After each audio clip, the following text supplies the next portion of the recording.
L'histoire commence avec une journée chargée à la guilde des aventuriers. Mais parmi ces aventuriers endurcis et expérimentés se trouve une jeune fille discrète. Elle s'approche de la jeune fille de la guilde et postule pour devenir aventurière. La fille est une prêtresse de 15 ans.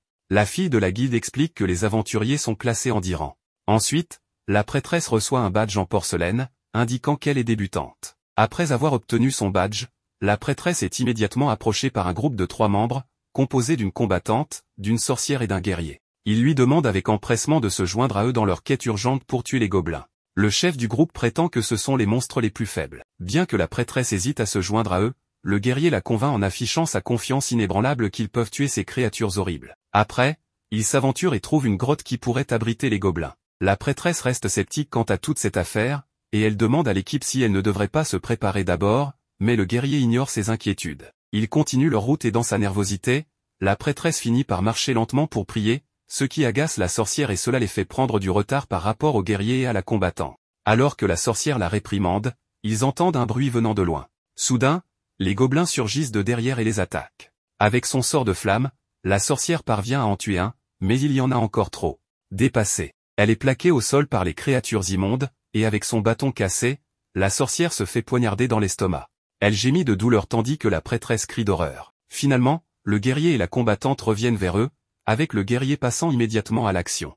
Il brandit son épée de manière imprudente et destructrice contre les gobelins, ordonnant à la prêtresse de soigner la sorcière. Mais malgré tous les efforts violents du guerrier, les gobelins l'assaillent en grand nombre, et ils le brutalisent devant les yeux de son groupe. Malgré sa terreur, la combattante se lève pour continuer le combat du guerrier. La combattante utilise les arts martiaux pour venir rapidement à bout des ennemis, mais alors qu'elle lance son coup de pied, un gobelin plus gros et plus fort attrape son pied puis la jette contre le mur. Tragiquement, la combattante subit un sort encore plus cruel, pendant que les gobelins se jettent tous sur elle. Elle ne peut que crier à la prêtresse de s'enfuir. La prêtresse s'enfuit en larmes avec la sorcière, mais elle trébuche et tombe. Un gobelin tire soudainement une flèche sur son épaule. Impuissante, la prêtresse s'éloigne du groupe et, avec la peur dans les yeux, elle ne peut que regarder les gobelins attaquer sauvagement la sorcière gravement blessée. Les autres commencent à encercler la prêtresse, qui s'est mouillée de peur, mais juste au moment où ils sont prêts à l'agresser, un homme vêtu d'une armure en métal se révèle soudainement.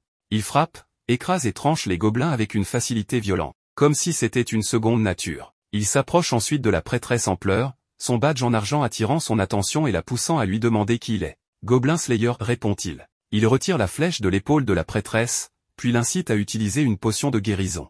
Bien qu'elle souffre, elle la refuse et demande qu'il la donne à la sorcière à la place. Malheureusement, le Gobelin Slayer déduit qu'il est trop tard car elle a été empoisonnée. Le Gobelin Slayer poignarde la sorcière, la tuant complètement. La prêtresse n'a d'autre choix que de boire la potion elle-même, et le Slayer lui demande si son groupe a rencontré un gros gobelin.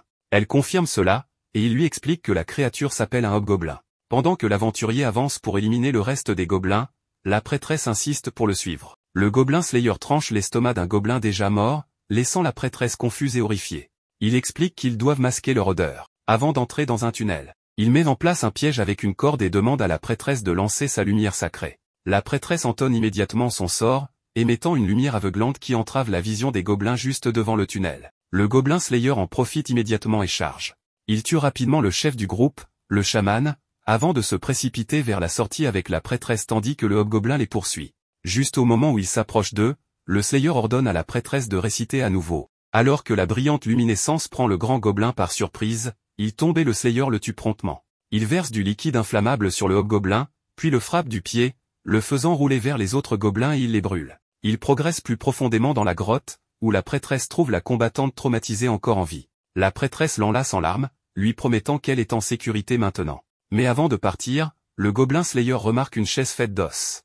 Il la détruit, révélant une porte secrète qui abrite un groupe de jeunes gobelins, qui se blottissent et pleurent ensemble. Le Gobelin Slayer commente que les gobelins se reproduisent rapidement. Il ne leur faudra pas longtemps pour se multiplier à 50. Il n'y a aucune raison de les laisser vivre. Mais la prêtresse soutient qu'un d'entre eux pourrait être un bon gobelin.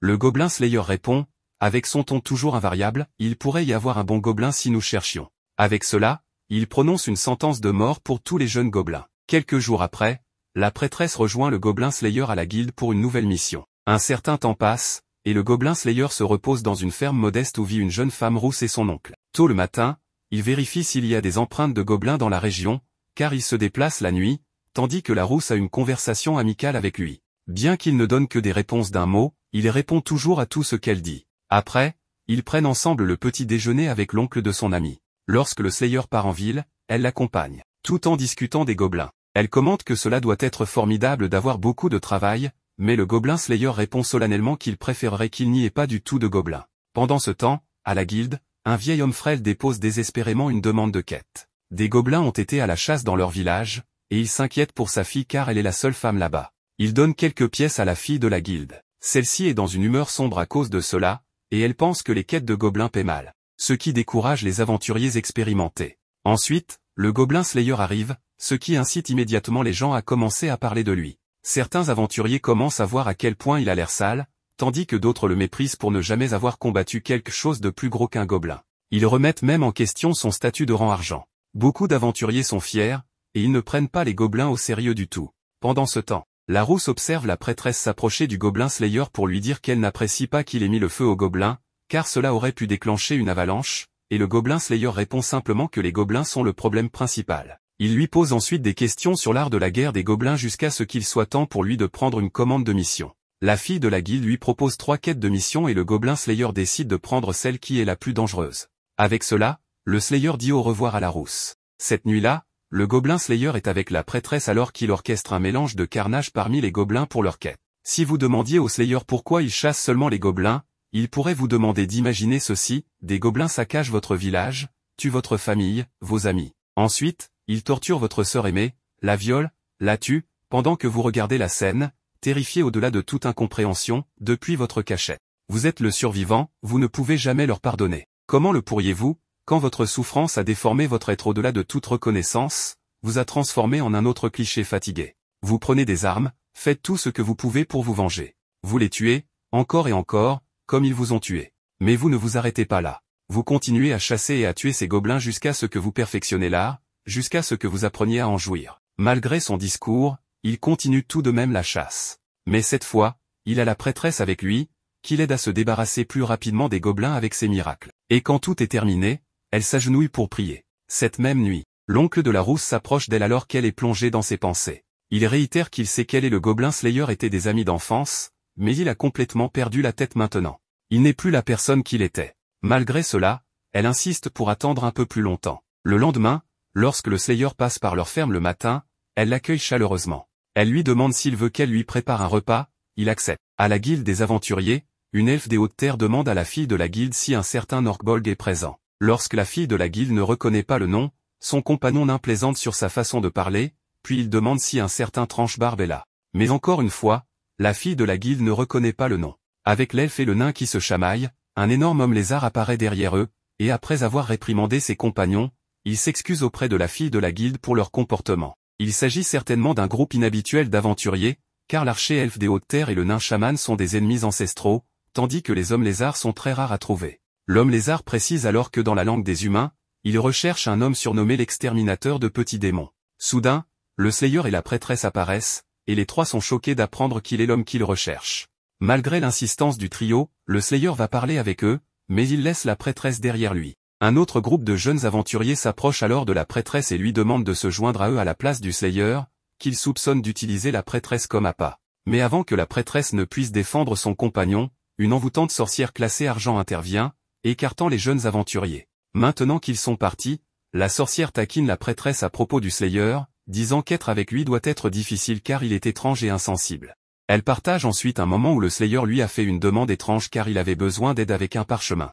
La sorcière répète que cela doit être difficile d'être avec le Slayer. À voix basse, la prêtresse admet cela. Puisqu'elle peine à le suivre à peine, elle se demande si elle devrait simplement le laisser tranquille. Avec un sourire réfléchi, la sorcière commence à expliquer que le Slayer n'a combattu que des gobelins pendant des années sans se reposer. Et bien que ce soit bon pour le monde, la capitale est pleine de démons et d'autres monstres. Si elle veut continuer à aider les autres, elle peut rejoindre ces jeunes aventuriers qui l'ont invitée. Mais en fin de compte, elle encourage la prêtresse à prendre sa propre décision sur qui elle veut être. Dans une pièce, le gobelin Slayer est assis avec l'elfe, le nain et l'homme lézard. L'elfe pense que le Slayer n'est pas assez fort pour être de classe argent mais le nain la rassure que c'est vrai. L'elfe fait mention d'une attaque de démons contre la capitale et sollicite l'aide du démon Slayer qui refuse disant qu'il ne chasse que les gobelins. Ce refus du Slayer irrite l'elfe au plus haut point car pour elle, le Slayer n'a pas le droit de refuser de sauver le monde. Mais après que l'homme lézard dit que leur requête concerne les petits démons, il accepte. Le groupe explique aux Slayers que les gobelins se déchaînent en territoire elfe mais ils ne peuvent pas envoyer d'armée car le roi des humains ne les considère pas comme leurs partisans. L'homme lézard remet une carte des lieux où se trouvent les gobelins et le Slayer part sur le champ.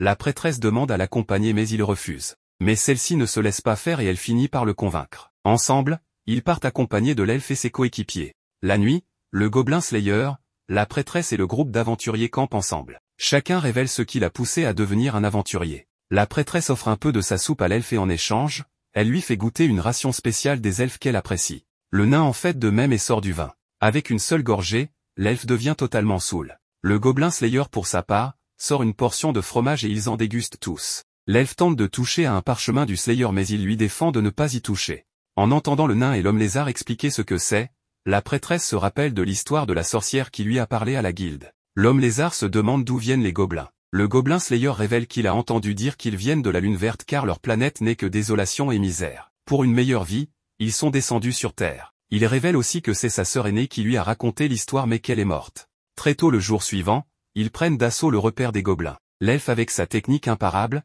il tire des flèches qui suivent une trajectoire bizarre et élimine les gardes.